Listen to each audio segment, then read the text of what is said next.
Alrighty then. Are you sure you want to start with this? Yes. If I'm going to go back to blogging theatrical movies again, I should at least start with a movie that includes something that I love. Well, if you insist, sir. But just be aware, even though the California mask mandate is almost being lifted, the COVID pandemic is still out there, while also slowly weakening with the amount of people that are getting vaccinated. You know, you got a point there, computer. So I think, just to play it safe, for now, I'll only be blogging theatrical films once or twice a month, and while the RT rating doesn't really apply to me, I should also blog movies that are really worth seeing. Excellent idea, sir. Shall we get you started? With pleasure. That's right, folks. I'm back, baby. Cue the logo.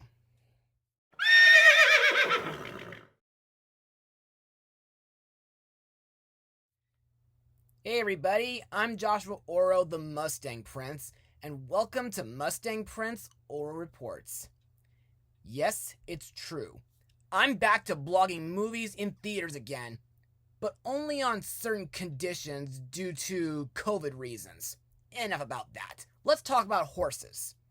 As most of you know, I love horses, and during a couple of my recent blogs, I did explain the backstory of my title as Mustang Prince, and of course, just recently, my ears and my tail have grown in, even though I'm still a little disappointed that I don't have a horn or wings yet.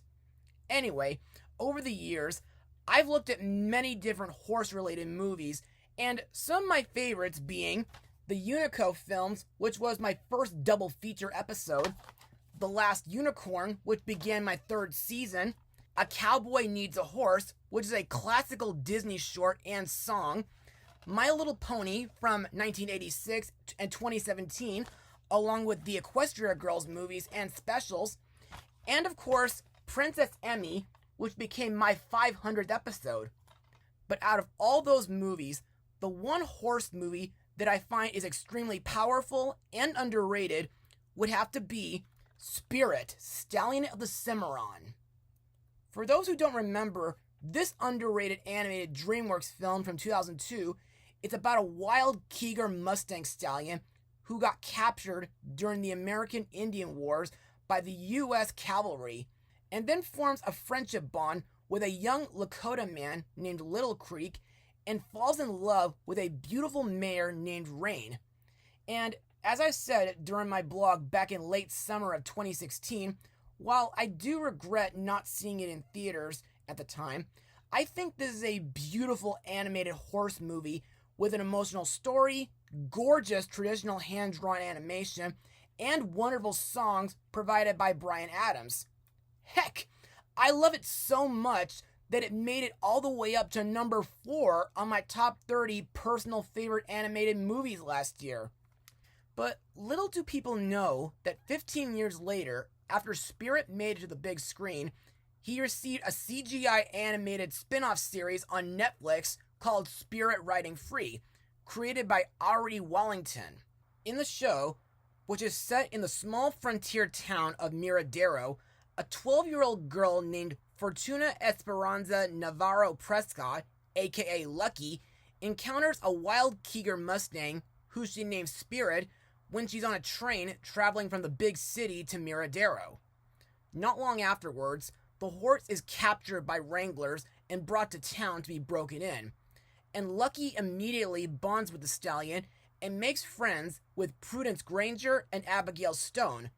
Together, the three girls call themselves the Pals, and go on many exciting and wild adventures with their horses.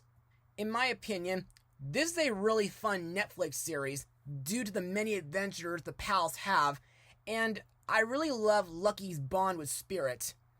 And it really makes me smile due to the many horses featured throughout the show. Also, I'm glad that the show's first 8 seasons made it to DVD. And I think the sequel series, Riding Academy, is pretty good too, including the Christmas special, which I promise will be a subject that I'll talk about during this year's Christmas season.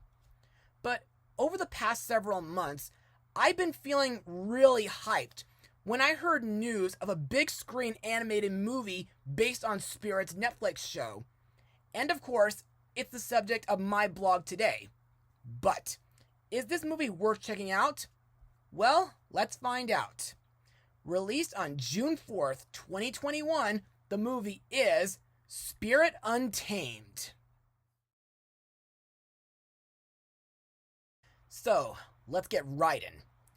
After moving to the sleepy little western town of Miradero, young Lucky Prescott befriends a wild Mustang named Spirit, who shares her rebellious spirit. But when a heartless wrangler plans to capture Spirit and his herd, Lucky and her new friends, Prue and Abigail, must embark on an adventure of a lifetime to rescue the horse that forever changed her life. So, what are my thoughts? Well, if you know me, as Mustang Prince, I loved it! Truly deserves to be one of the best animated movies of 2021. But to further explain why, let's move on to Mustang notes. On October 7th, 2019, DreamWorks Animation announced that a spin-off movie of Spirit Stallion of the Cimarron, as well as an adaptation of its spin-off Netflix series, Spirit Riding Free, was in development, with Elaine Bogan and Ennio Torreson Jr. in their directorial debuts, from a script by series developer Ari Wellington and Kristen Hahn, and produced by Karen Foster. Originally, the film would be produced on a lower budget and made by a different animation studio outside of DreamWorks, similar to Captain Underpants, the first epic movie. Ugh. But thankfully, following the release of the first trailer, it was confirmed that Jellyfish Pictures, who worked on How to Train Your Dragon Homecoming, would be providing the animation for the film. Sweet! Production of the film was done and shifted to work remotely during the COVID-19 pandemic. Also to note, the film was dedicated to the memory of Kelly Asbury, the director of the original Spirit movie, who passed away on June 26, 2020 from abdominal cancer. Now, in my opinion, that's not only sad, but it's also true dedication to a guy who brought an underrated animated stallion to life. Now, I must mention that this was the very first movie that I saw in theaters since Pixar's Onward, which was before the COVID pandemic forced me under lockdown. And it's also the third movie that I saw in theaters on my own. The previous two being 2013's Carrie and 2014's Big Hero 6. Plus, because I saw this movie in theaters, just this morning, I unlocked a virtual collector crown from the Regal Crown Club. I mean, wowie zowie, this makes me feel awesome and proud to be a Mustang Prince. Anyway, while I think the Netflix show's animation is pretty good, I think the CGI animation for this movie is excellent. Not only do the characters look fantastic, but the landscapes and environments look absolutely breathtaking, from the town of Miradero, to the canyons, to the mountains, to just the open plains. Plus, there are a few moments in this movie that feel very nostalgic, emotional, and also reminiscent to the Netflix show. Plus, I thought the pals' journey through Heck Mountain was simply thrilling, and the final climax was really awesome. The music for this movie was composed by Amy Doherty, who I think does a nice job, though her score doesn't really top Hans Zimmer's score or Bryan Adams' songs in my opinion. Speaking of which, this movie has a few great songs like Better With You, which is sung while Lucky tries to tame Spirit at the Granger Corral, Join Up, sung during the pals' journey and their campfire, and You Belong, sung by Becky G during the end credits. However, to me, my favorite in this entire movie would have to be the main song, Fearless. Now, there are two versions that are featured on the movie's soundtrack, but to me, the most memorable version, in my opinion, is the one with Spanish verses. Even though I can't understand the language, I think this version is just so beautiful, tear-jerking, and it really tugs at my heart. Plus, I think it makes a sweet mother-daughter duet. Also, I think this song may be a nice representation for 2021 due to the verses saying to be strong and brave. And it really brings a tear to my eye every time I listen to it. I'm okay. Now, let's move on to the characters and the voice actors. Let's begin with our title character, Spirit.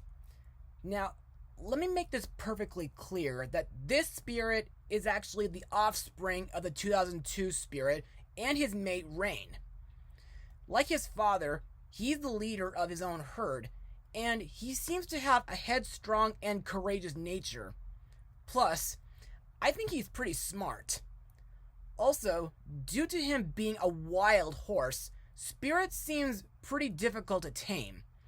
And he seems to be one of the rare horses who won't allow a saddle or a bridle on his back. Plus, he won't let just anybody ride him, unless it's someone he really trusts, though. However, I like that Spirit was able to help Lucky discover a connection to her mother's legacy. Our main character, Fortuna Prescott, aka Lucky, is voiced by Isabella Merced, best known from films like the Middle School Movie, the 5th Bayformers movie, The Nut Job 2, Dora and the Lost City of Gold, and she voiced Ava in Kingdom Hearts Key. You know, I really like Lucky due to her gutsy, adventurous, friendly, social, and selfless personality. However, there are times when Lucky can be a bit impatient, impulsive, rebellious, and stubborn, as she usually doesn't give up until she does what she thinks is right. Also, I like that she shares her late mother's love for riding horses, and I think the bond between Spirit and Lucky is really sweet. Next we come to one of Lucky's best friends, Abigail Stone, voiced by McKenna Grace, who got to be in Independence Day 2, Captain Marvel, and last year's Scoob. And she'll soon be in the 3rd Ghostbusters movie this summer. Now, I find Abigail to be a lovable but ditzy character. Plus, she's energetic, sweet, and funny, especially during that scene where she does shadow puppetry. Also, Abigail can be quite sensitive as well as smart and courageous. Plus, I think that ribbon she wears around her head makes her look very adorable, and I love the part where she made her and her friends friendship bracelets. And I think that her horse Boomerang is really goofy, especially when it involves treats like apples and marshmallows. The third member of the Pals is Prudence Granger, or Prue for short, voiced by Marseille Martin, who will be in the upcoming Paw Patrol movie this summer. To me, Prue is often the brains of the team, knowing something about almost everything. Plus, she's also brave and nice at heart. Also, I like that Prue helps Lucky by giving her tips and advice on how to tame Spirit, and she also instructs Lucky on how to ride him. Also, I think her horse Chickalinda is extremely beautiful. Next up is Lucky's dad, James Prescott, voiced by Jake Gyllenhaal, whom I remember from October Sky, Prince of Persia Sands of Time, The Day After Tomorrow, and Spider-Man Far From Home. Now, Jim is a railroad tycoon who manages construction and operation of the J.P. and Sons Railroad. However, mostly throughout this movie, ever since the death of his wife, Jim is an overprotective father who won't allow Lucky anywhere near a single horse, especially a wild one like Spirit. And he stored all of his wife's possessions in a secret compartment behind Lucky's wardrobe. However, I liked the part where he uses his own train, which he named after his wife, to go after the Pals after they rode off into the mountain to stop the Wranglers. Next is Lucky's Aunt Cora, voiced by Julianne Moore, who got to be in Jurassic Park 2: The Lost World, Carrie 2013, and Children of Men. Now, to be perfectly honest, I kind of have mixed feelings for Cora due to her bossy and stubborn personality. Before going to Miradero, Cora has raised Lucky in the city on the East Coast in hopes to make her into a fine young lady with poise and posture. But on the other hand, Cora does show a caring and loving persona. And I liked the part where she smacked a few wranglers with a couple boat oars. Another character to talk about is Lucky's late mother, Milagro, voiced by Isa Gonzalez, who got to be in Alita Battle Angel, Jem's outrageous 2015 live-action disaster, and the recent Godzilla vs. Kong movie, which is almost on home media.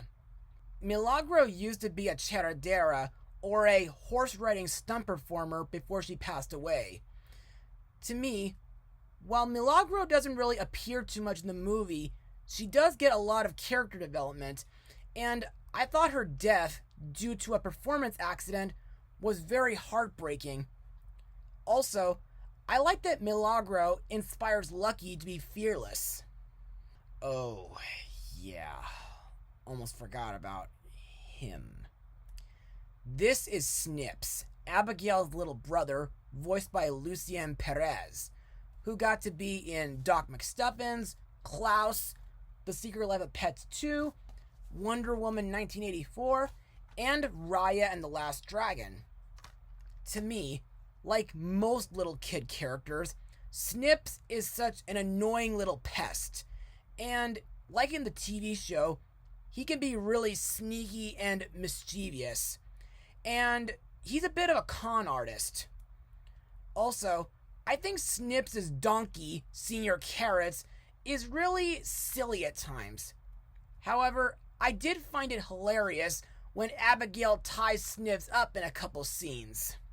Finally, we come to the main antagonist, Hendrix, the leader of a gang of horse wranglers voiced by Walter Goggins, whom I remember from Ant-Man and the Wasp.